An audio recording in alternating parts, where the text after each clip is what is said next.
Vamos lá. Língua portuguesa. Qual é o antônimo de frio? Se você pensou em quente, parabéns. Mas se você pensou em calor, cuidado. Calor não é antônimo de frio. Calor é uma grandeza física que muita gente confunde com temperatura, inclusive.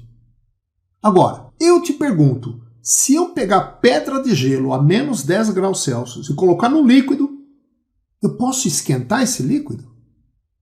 Mais ainda, se você estiver num local onde a temperatura média ali é de 40 graus centígrados, você vai estar tendo uma sensação térmica de quente ou de frio? Se você quiser saber quais são as respostas a essas perguntas, não deixe de assistir esse filme. Ele vai esclarecer e você vai ficar feliz. Vamos lá? Agora não esquece, se gostar do vídeo, dar um like, inscrever-se no canal e clicar no sininho para receber aviso quando eu postar vídeo novo.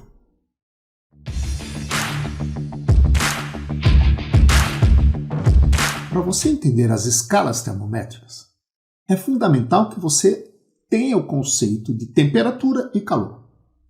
Para explicar isso rapidamente e fácil, pense nesse aquecedor elétrico aqui e que os átomos desse aquecedor tenham uma certa agitação. Ou seja, eles têm uma energia de movimento, energia cinética, então eles estão agitados. Se eu ligar esse aquecedor, corrente elétrica vai circular, os elétrons da corrente elétrica vão interagir com esses átomos, aumentando sua agitação. Em outras palavras, ligamos o aquecedor, aumentou a temperatura, aumentou a energia da agitação. Então está aí o conceito de temperatura. Temperatura é uma grandeza física que mede o grau de agitação dos átomos, das moléculas do corpo. Isso não é calor. Calor é outra coisa. Quando você aproxima a mão deste aquecedor, você sente aquela sensação de quente. Por quê? Porque este aquecedor está emitindo radiação, no caso aqui seria até a radiação infravermelha, e essa energia que vai para o corpo mais frio, a gente chama de calor. No caso, o corpo mais frio é a tua mão. Então veja, calor é o nome que a gente dá a essa energia que transita do mais quente para o mais frio. Isso se chama calor. Mas veja só isso, ó. Se eu considerar uma panela longe do aquecedor, os átomos da panela estão agitados. Só que quando eu aproximo do aquecedor, o que acontece? Ele recebe essa energia que está em trânsito e as moléculas ou átomos dessa panela aumentam sua agitação, consequentemente aumentando a temperatura da panela.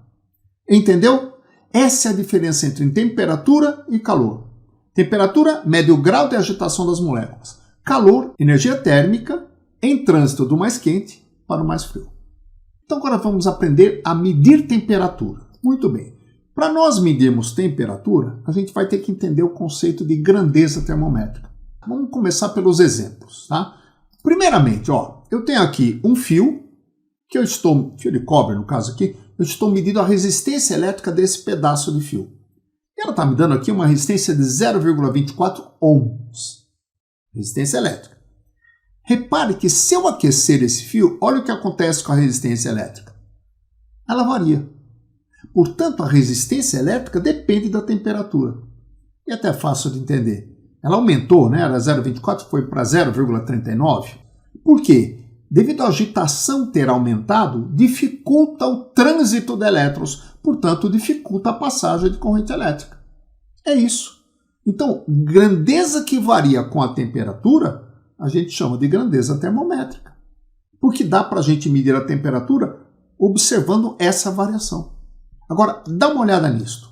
Imagine um botijão qualquer contendo um certo gás. Não precisa necessariamente ser o gás de cozinha, um gás qualquer. E ele está sobre essa pressão que está indicada aqui no manômetro. Se eu aquecer esse botijão, aumenta a agitação das moléculas, aumenta a quantidade de choques com as paredes do recipiente e, consequentemente, aumenta a pressão.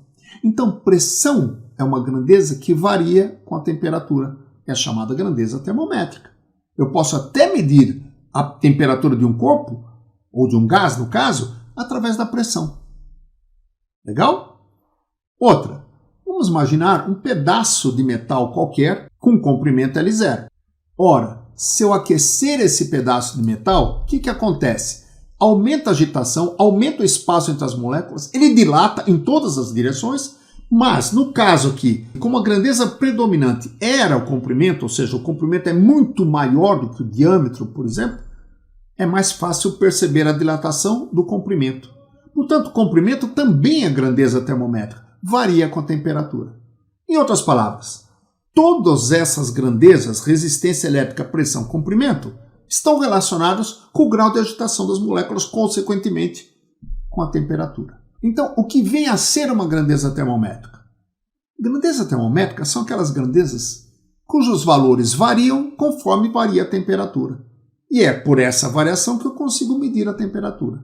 Então, dá uma olhada nas escalas termométricas. E eu vou começar falando da escala Celsius, do Anders Celsius. Anders Celsius, que era um sueco, em 1742 ele fez a seguinte experiência. Ele pegou o termômetro e colocou esse termômetro num copo que já tinha gelo e o gelo já estava derretendo. Então você tinha gelo e água. Não é que ele pôs água. Essa água que estava ali era do gelo. Ele notou que quando ele colocava o termômetro ali, o termômetro encolhia, ou seja, o líquido encolhia, e uma hora ele parava. Quando ele parava de encolher, o Celsius foi lá e fez um tracinho no bulbo do termômetro, ou fez um risquinho. E adotou isso aqui como sendo o primeiro ponto fixo, porque não se mexia. Depois ele pegou esse mesmo termômetro e colocou num recipiente com água em ebulição, água fervendo. E, novamente, quando ele coloca o termômetro, o líquido aquece, aumenta a agitação, aumenta o volume, ele vai subir pelo tubinho até uma hora que ele parava. Quando ele parava, o Celsius chamou isso aí de segundo ponto fixo. Então ele já tem 2 traços no seu termômetro. O que ele fez? Ele dividiu essa distância aqui por 100. Então ele fez 100 divisões. E atribuiu o valor 0 ao primeiro ponto fixo, que é o ponto do gelo, e o valor 100 ao segundo ponto fixo, que é o ponto do vapor. Água evaporando, na realidade, água em ebulição. Essa escala chamou-se escala Celsius. Mas não só isso. O Fahrenheit, 18 anos antes, portanto em 1724, ele que havia pensado no termômetro de mercúrio, fez a mesma experiência, ou praticamente a mesma experiência que o Celsius fez. Só que ele não usou o gelo derretendo. Ele fez uma mistura de gelo, sal e amônia. Colocou o termômetro dele e a hora que o termômetro parou de descer, ele chamou isso aqui de primeiro ponto fixo. Aí, o que ele fez? Ele precisava de um segundo ponto fixo. Agora que vem. Existem algumas teorias a respeito de como ele elaborou esse segundo ponto fixo, como ele chegou a esse segundo ponto fixo. Uma das mais aceitas foi que ele mediu algumas vezes a temperatura da sua mulher. Ou seja, a temperatura corporal humana, a temperatura do corpo humano. Subiu a coluna líquida, parou. Na hora que entrou, o que a gente vai ver depois, chama-se equilíbrio térmico com o corpo humano. O que ele fez? Dividiu em 100 unidades também. A mesma coisa. E aí ele atribuiu o valor 0 para aquela mistura de gelo, sal e amônio e atribuiu o valor 100 para a temperatura corporal humana. Portanto, também tem os 100 divisões. Mas isso 18 anos antes do Celsius. Bom, mais tarde, quando foram comparar as temperaturas, ou melhor dizendo, quando foram comparar as escalas, verificou-se que elas não batiam. Claro que não iam bater. Olha o que acontece. A temperatura correspondente ao 0 graus Celsius, na escala Fahrenheit, o valor é 32. 32 é uns quebradinhos, tá? 32, vamos trabalhar com 32. E a temperatura de vaporização, ou melhor dizendo, de ebulição da água, na escala Celsius, dava 212 e uns quebradinhos também. Ou seja, não batiam as escalas. E agora? E se eu quiser medir a temperatura? Eu tenho como converter uma escala na outra? Claro que eu tenho. Mas antes disso, vamos fazer o seguinte. Vamos pegar um termômetro, que tal termômetro, que do lado esquerdo eu faço a leitura em graus Celsius e do lado direito eu faço a leitura em Fahrenheit. Agora, observe isto. Se a gente pegar aquelas divisõezinhas da escala Celsius Cada divisão aqui, uma divisão, é 1 grau Celsius. Ok? Então, vamos separar isso aqui para cá. Ó, isso aqui é 1 grau Celsius. Essa distância aqui corresponde a 1 grau Celsius. Fizeram a mesma coisa na escala Fahrenheit. Está aqui, ó. Isso aqui é 1 grau Fahrenheit. Quando a gente comparar as duas, acontece isso. Repare que o tamanho do Celsius é maior que o tamanho do Fahrenheit. Ué, mas por que é maior? Ué, aqui tem 100 divisões. E aqui, quantas divisões tem? Se você subtrair 212 menos 32, isso vai me dar 180 divisões. Na mesma distância, aqui tem muito mais divisões. Para caber mais divisões, o tamanho da divisão é menor. Tá? E quando a gente compara os dois, isso dá aproximadamente esse tantinho a mais aqui, 0,8. Na verdade é 0,75 os quebrados. Vamos arredondar, trabalhar com 0,8. 1 grau Celsius corresponde a aproximadamente 1,8 graus Fahrenheit. E, a partir disso, a gente consegue fazer a conversão das escalas. Então, vamos lá. Presta atenção. Imagine a seguinte situação. Eu tenho uma temperatura θC na escala Celsius e a correspondente temperatura θF na escala Fahrenheit. Tudo bem? Como é que eu faço a conversão? Antes de eu fazer a conversão, deixa eu fazer uma pergunta para você. Imagine que eu tenho um pedaço de madeira e eu quero medir esse pedaço de madeira usando a escala Celsius. Ué, eu tenho as divisões, então vamos lá. Se eu colocar na escala Celsius aqui, ó, entre o 100 e o 0, eu diria que ele tem um tamanho de 100 Celsius. Agora, essa mesma madeira na escala Fahrenheit, o número seria outro. Não mudou o tamanho, seria 180. Puxa, Hélio, mas aí com qual que eu vou trabalhar? Não se preocupe. Por quê? Eu vou chamar esta distância de dedão e esta distânciazinha aqui de dedinho, onde está a nossa temperatura. Não importa a escala, a proporção dedinho sobre dedão se mantém constante. Portanto, se eu estiver usando graus Celsius, se eu fizer a divisão desta distância por esta distância, dá o mesmo valor se eu fizer na escala Fahrenheit. E assim a gente consegue fazer a relação entre as escalas. Então acompanhe. Já que dedinho sobre dedão é constante, vamos calcular. O que seria essa distância aqui na escala Celsius? Seria θC menos 0. Então está aqui, dedinho, θC menos 0. E o dedão na escala Celsius seria 100 menos 0. Dedão, 100 menos 0 na escala Celsius. Olha aí. Vou fazer a mesma coisa na Fahrenheit. Fahrenheit, o que seria o dedinho na escala Fahrenheit? Dedinho é isso aqui, ó. θF menos 32 sobre dedão, 100 menos 32. Olha aí, ó. 100 menos 32. Se a gente fizer o cálculo, 100 menos 0 é 100, 212 menos 32 é 180. Tá aí. Mas podemos fazer mais ainda. Vamos dividir por 20 os dois denominadores. Dividido por 20 aqui dá 5 e aqui dá 9. Está aqui a equação de conversão que permite, conhecida uma temperatura na escala Fahrenheit, achar a correspondente temperatura na escala Celsius e vice-versa. Tranquilo, né? Agora, tem que alertar você uma coisa importante. Ó. No caso de variação de temperatura, então, por exemplo, eu tenho a temperatura inicial θC na escala Celsius inicial, θF na escala Fahrenheit inicial. Quando variar a temperatura, observe, eu vou ter θC final na escala Celsius, θF final na escala Fahrenheit. Só que observe que esta variação de temperatura Δθ em ambas as escalas corresponde exatamente ao nosso dedinho. Então eu não vou precisar ficar descontando esse ponto fixo aqui. Dedinho, dedinho, sobre dedão. Então isso vai ficar o quê? ΔθC sobre 100 é igual a ΔθF sobre 180, que simplificando facilita mais um pouco, porque a gente pode escrever que ΔθC sobre 5 é igual a ΔθF sobre 9. Tá aí, ó. Quando for variação de temperatura, cuidado, não precisa descontar esse 32 aqui.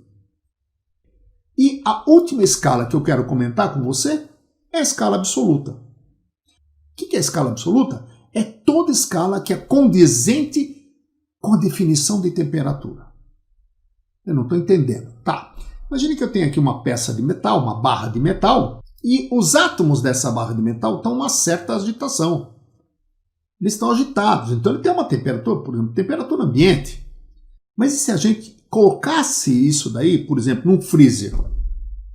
Ora, a temperatura da barra ia começar a diminuir, porque ela ia estar mais quente que o frio, ia começar a perder energia na forma de calor para o meio ambiente, ou para dentro do freezer, e os átomos iam diminuir sua agitação.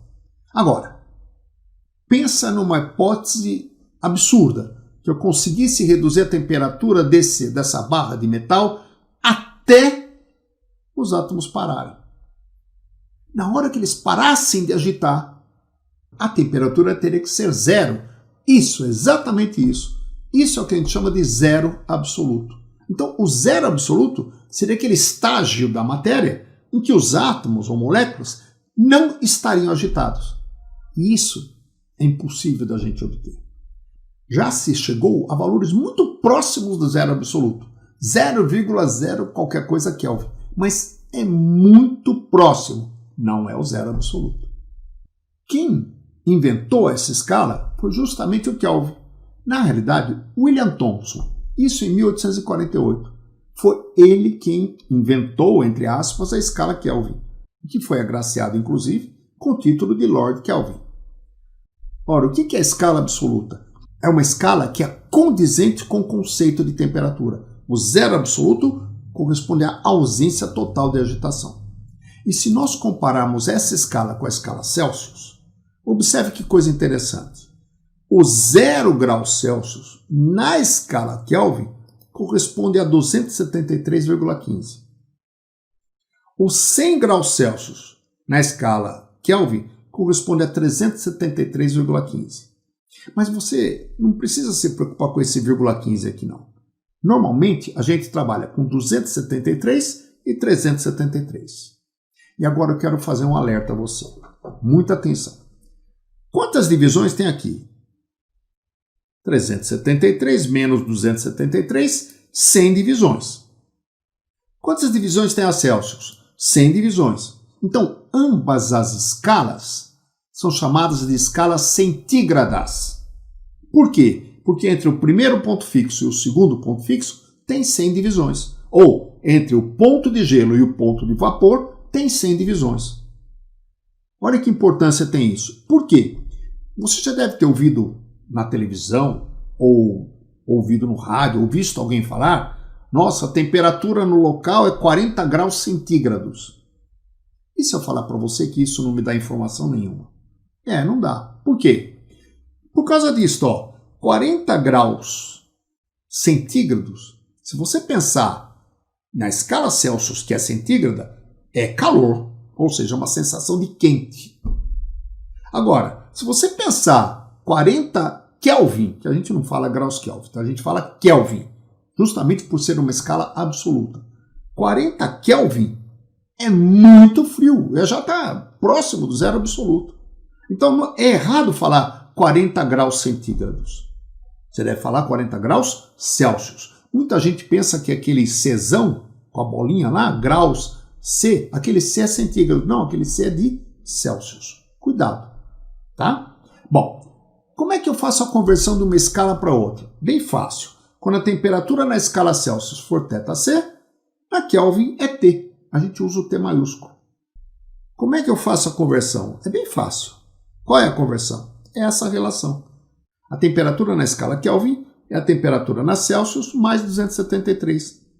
Olha que legal. Quando for 0 Celsius, soma 273, 273 Kelvin. Quando for 100 graus Celsius, soma 273, 373 Kelvin. Aí eu te pergunto, qual seria esta temperatura na escala Celsius? Ou seja, qual é o valor da temperatura na escala Celsius que corresponde ao zero absoluto, onde os átomos estariam totalmente em repouso? Pensou? Fez o cálculo? Claro, né? Menos o 273. Por quê? Menos 273 Celsius mais 273 Celsius, 0 Kelvin. Viu só que fácil? É isso.